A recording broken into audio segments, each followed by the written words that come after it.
Hey guys, welcome back to TechMan. Today, let me show you create beautiful paintings from your photos with ChatGPT. I was playing around with ChatGPT's image tools the other day and wondered what would happen if I turn a regular photo into something more artistic, like a painting you'd see in a museum. So I uploaded an image directly into ChatGPT, just a simple photo to test things out. Once it was uploaded, I gave it a prompt like, make this look like an old Renaissance painting, and waited a few seconds. What's cool is how flexible this is. You're not limited to just one style. You can try things like watercolor, oil painting, or even something more modern depending on the vibe you want.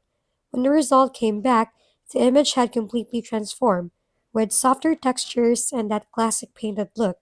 It honestly feels like turning a normal photo into artwork without needing any design skills. If you're experimenting, try different prompts and styles. You'll be surprised how creative the results can get. If we've been helpful, kindly give us a thumbs up and don't forget to hit the subscribe and bell button for more contents.